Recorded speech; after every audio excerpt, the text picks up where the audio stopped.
Hey everyone, so welcome to new question. हम एक नया क्वेश्चन स्टार्ट करने वाले हैं एंड क्वेश्चन नहीं बोलूँगा मैं, ये एक थियोरी पार्ट है। क्योंकि जो नेक्स्ट क्वेश्चन हम करने वाले हैं that would be rotate right rotate array by k place. वो करने से पहले आपको ये वाला पार्ट आपको पता होना चाहिए। तो ये थियोरी पार्ट आपको होना चाहिए कि ये क्या करने क्या वाला हूँ है एक्चुअली बहुत ही ज़्यादा ईजी, कुछ ज़्यादा हार्ड है नहीं। तो सिंपल सा है, right rotate an array by one place. So कोई भी अगर आपको बोलता है कोई एरे को रोटेट करना, तो रोटेट इन द सेंस क्या होता है, it could be anything, left rotate या राइट रोटेट। इस केस में अगर मैं राइट रोटेट कहता हूँ तो मतलब अगर आप इस एरे को राइट साइड खिसकाओगे या मतलब पुश करोगे, सो कहना ही से अगर मैं इस साइड ऐसे खिसकाऊंगा तो जो 7 है, 7 के बाद तो मतलब आगे तो 7 जा नहीं पाएगा, तो 7 का उठा के पीछे आ जाएगा। कैन आई से दिस? अगर 7 जाके पीछे उठा के आ जाए तो मैं कह सकता हूँ ये मैंने एक बार रोटेट किया हुआ है। सो सिंपल है, इफ आई पुश दिस तो 7 बिकम्स हेयर, 7 यहाँ पे आ जाएगा एंड बचे कुछ जितने भी एलिमेंट है विच इज अप टू 10, ये उठा के कॉपी पेस्ट करके पीछे आ जाएंगे इधर। सो यू कैन सी कि क्या किया, एक रोटेट किया, 7 उठा के यहाँ पे आ चुका है। ये एक रोटेशन। अगर मैं बोलता हूँ एक और बार रोटेट करो तो ये जो 10 उठा के क्या होगा, उठा के यहाँ पे 10 पीछे आ जाएगा। सो ये दूसरा रोटेशन हुआ। सो सिंपल है, अगर आपको कोई बोलता है कि एक एक ही बार रोटेट करो तो कैसे कर सकते हैं, इसके मल्टीपल वेज है। लेट्स सी कौन से वेज हैं। सबसे पहला सिंपल एक वे है, डिपेंड करता है कि स्लाइसिंग स्लाइसिंग आपको आनी चाहिए तभी आप ये कर सकते हो, वरना दैट इज़ नॉट पॉसिबल।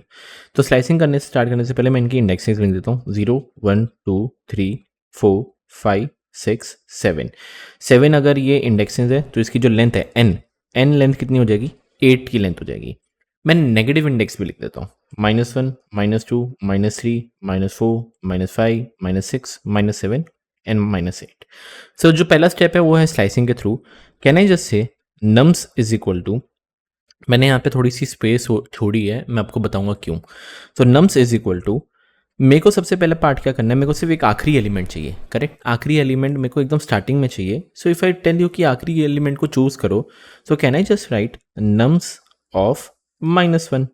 -1 लिखूंगा तो मेरे पास आखिरी एलिमेंट आ जाएगा। नेक्स्ट मैं प्लस करूंगा एंड वी ऑल नो कि अगर दो लिस्ट को अगर हम प्लस करते हैं, ये भी एक लिस्ट है एंड यहाँ पे भी अगर एक और लिस्ट दूंगा, दो लिस्ट को प्लस करेंगे तो वो जुड़ जाते हैं। नेक्स्ट मेरे को चाहिए ये सारे एलिमेंट मेरे को इसके बाद में चाहिए। सो कैसे स्लाइसिंग का यूज करें, वापस वी कैन राइट नम्स। मेरे को कहाँ से स्टार्ट करना है, 0 इंडेक्स से स्टार्ट करना है। नेक्स्ट मेरे को कहाँ तक चाहिए, 6 तक चाहिए। अब 6 तक चाहिए तो मैं क्या लिखूंगा, 7 लिख दूंगा। सो अगर मैं यहाँ पे 7 लिखता हूँ तो 7 ऑब्वियसली एक्सक्लूड हो जाएगा, तो ये मेरा 6 तक जाएगा।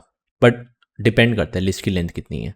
सो 7 कैसे आ सकता है, अगर n की वैल्यू 8 है तो 7 कैसे आएगा। कैन आई जस्ट राइट 7 की जगह, can I just right n-1। Yes, n की वैल्यू 8 है, 8-1 कितना होता है, 7 एंड 0:7, 7 वाला एक्सक्लूड होगा तो आपका 6 तक ये आपका आ जाएगा। तो ये आपका एक कह सकते हैं स्लाइसिंग के थ्रू करके मैंने इसको चेंज कर दिया। बट यहाँ पे एक चीज़ नोटिस करना, हाइपोथेटिकली मान के चलो जो नम्स है, इसका जो एड्रेस है, मेरे को नहीं पता क्या एड्रेस है, पर मैं बोलता हूँ 578 एड्रेस पे है। अगर आप वापस नम्स इज इक्वल टू ये करके स्लाइसिंग करके करते हो ना, नम्स के अंदर रोटेट तो हो जाएगा, बट ये वाला जो नम्स बनेगा ना, ये एक नया वेरिएबल बनेगा। You can see nums is equal to लिखा है। तो अगर ये एक नया वेरिएबल बनेगा तो कहना ही से यहाँ पे इसका एड्रेस कुछ होगा 678, एक अलग से एड्रेस होगा। पर डिपेंड करता है, अगर आपको सेम इसी में ही चेंज करना हो, ये जो इसका एड्रेस है इसी के अंदर इन प्लेस मतलब अंदर ही अंदर चेंज करना हो, एड्रेस नहीं चेंज करना, नया वेरिएबल नहीं बनाना, तो सिंपल आप स्लैशिंग का यूज़ करके यहाँ पे कोलन लिख सकते हो खाली। ये ऐसे खाली कोलन लिखोगे ना, इसका मतलब क्या होगा, जो भी मैं अपडेट कर रहा हूँ वो उसी लिस्ट, उसी एड्रेस, इसी के अंदर ही चेंज होगा। और अगर इसी के अंदर चेंज होगा तो आई कैन से मैंने इन प्लेस चेंज किया है एंड ऑब्वियसली इसका जो एड्रेस है 578 नहीं रहेगा, ये भी क्या रहेगा 678 नहीं 578 रहेगा। So this is one way of doing this. Alternate way क्या है, अगर मेरे को नेगेटिव इंडेक्सिंग नहीं यूज़ करनी, अगर नेगेटिव इंडेक्सिंग यूज़ कर रहा हूँ ये क्योंकि सिर्फ पाइथन के अंदर इन्वॉल्व है। सो दूसरा वे क्या है, मेरे को पता है n की वैल्यू 8 है, आखिरी वाला एलिमेंट चाहिए, दैट इज 7th एलिमेंट चाहिए। सो कहना से या तो मैं लिख सकता हूँ नम्स n-1, क्योंकि 8-1 करूंगा तो डेट बिकम 7, तो मेरे को पता है कि 7th वाला इंडेक्स यहाँ पे वाला आ जाएगा। एंड यही अगर मैं प्लस करके सेम टू सेम ये नम्स ऑफ 0:n-1 करूंगा तो once again that should be the same, कोई डिफरेंस नहीं है। आई होप समझ में आए कि कैसे मैंने इसको रोटेट किया।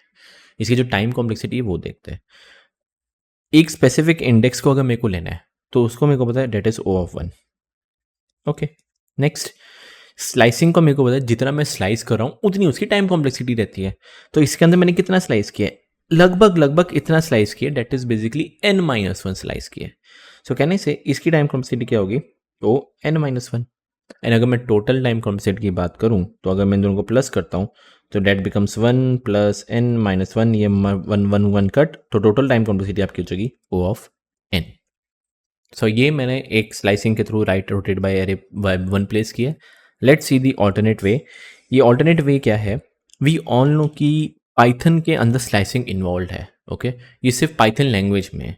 बट व्हाट इफ अगर कोई आपको इंटरव्यू में बोलता है नहीं भाई स्लाइसिंग मत यूज़ करो क्योंकि स्लाइसिंग तो सिर्फ पाइथन के अंदर होती है, तो मैं क्या करूँगा, इस वाले नेगेटिव इंडेक्स को हटा देता हूँ. एक सिंपल सा फॉर लूप हम चलाएंगे. कैन आई जस्ट से अगर 7 को मेरे को उठा के यहाँ पे रखना है तो कह सकता हूँ ये वाला एलिमेंट इधर आएगा, ये वाला एलिमेंट इधर, ये वाला एलिमेंट इधर, ये वाला एलिमेंट इधर, ये इधर, ये इधर और ये इधर आ जाएगा. Can I just say this? Yes I can. तो सिंपल सा है. What I try to do, एक पहले टेम्प नाम के वेरिएबल में मैं ये 7 को कहीं ना कहीं स्टोर कर लेता हूँ. So that means nums of n-1, that is basically this 7 मैंने यहाँ पे टेम्प नाम के वेरिएबल में स्टोर कर लिया. ओके, नेक्स्ट स्टेप क्या है, एक आई का लूप चलाता हूं from 6. So can I just से for I in range, okay 6 से स्टार्ट करना है. 6 इज इज बेसिकली अगर n की वैल्यू 8 है, 8 टोटल लेंथ है, तो 6 कैसे मेरा आएगा, विट इज n-2. n-2 उल्टा उल्टा उल्टा जाना है, 0 तक जाना है, तो 0 तक जाने के लिए -1, नेगेटिव जाना है तो -1. सिंपल मैं क्या बोलूंगा, ये 10 को अगले वाले यहाँ पे i+1 पे डाल दे. सो कैन आई जस्ट से i+1 को अपडेट करना है. सो मैं लिख देता हूं नम्स ऑफ i+1, मतलब इसके बाद वाले एलिमेंट को इक्वल टू कर दे नम्स ऑफ i से. तो यहाँ पे नम्स ऑफ i क्या है, 10 है, तो nums of i+1 equal to 10 हो जाएगा. तो i+1 डेट इज 7, ये आपका यहाँ पे उठा के मैं इसको गायब कर देता हूँ विद द 10. i की वैल्यू आपकी पीछे जाएगी. नेक्स्ट, तो ये जो 6 है उठा के यहाँ पे आ जाएगा, तो यहाँ पे मैं 6 लिख देता हूँ. ऐसे करते करते करते कैन आई जस्ट से यहाँ पे आपका 0, यहाँ पे आपका 9, यहाँ पे आपका 3, ये देखो ऐसे लूप चली जा रहा है. नेक्स्ट यहाँ पे आपका -2, आई की वैल्यू पीछे, यहाँ पे आपका डेट इज बेसिकली 5. जैसे ही 5 हुआ स्टॉप, आपका आई लूप खत्म हो गया. अब मेरे को क्या करना है, जो मैंने ये टेम्प में 7 स्टोर किया था वो 7 मेरे को कहाँ पे डालना है, यहाँ पे डालना है. तो कहना है जैसे फॉर लूप के बाद नम्स ऑफ 0th इंडेक्स, मतलब दिस वाला इंडेक्स पे इक्वल टू क्या कर दे, टेम्प, जो मैंने वो वेरिएबल स्टोर किया था. तो यहाँ पे 5 की जगह क्या हो जाएगा, 7. सो देख सकते हो यहाँ पे भी मैंने एक ही बार रोटेट किया है. ये भी बहुत ही सिंपल है. इसकी जो टाइम कॉम्प्लेक्सिटी क्या होगी, यू कैन सी एक फॉर लूप चलाया है, बस इतना फॉर लूप चलाया है, दैट इज O n-1 वाला लूप चलाया है. सो कैन आई से time complexity becomes O of n-1. But again n अगर बहुत ज़्यादा बड़ा हो, -1 कुछ मायने नहीं रखेगा. तो इसकी जो टाइम कॉम्प्लेक्सिटी हो जाती है that is O of n. And again space complexity is also O of 1. मैंने इसी के अंदर चेंजेस किए, बाहर चेंजेस नहीं किए. ठीक है, तो अगर आपको स्लाइसिंग के थ्रू भी इसके अंदर चेंज करना होगा तो ये वाला मैंने चीज़ आपको बता दी है. सो आई होप समझ में आ चुका है कि व्हाट दिस डज. ये हमने बाय 1 रोटेशन की है. नेक्स्ट वाली वीडियो में देखेंगे how to write rotate array by k place. Let's see वो कैसे करेंगे.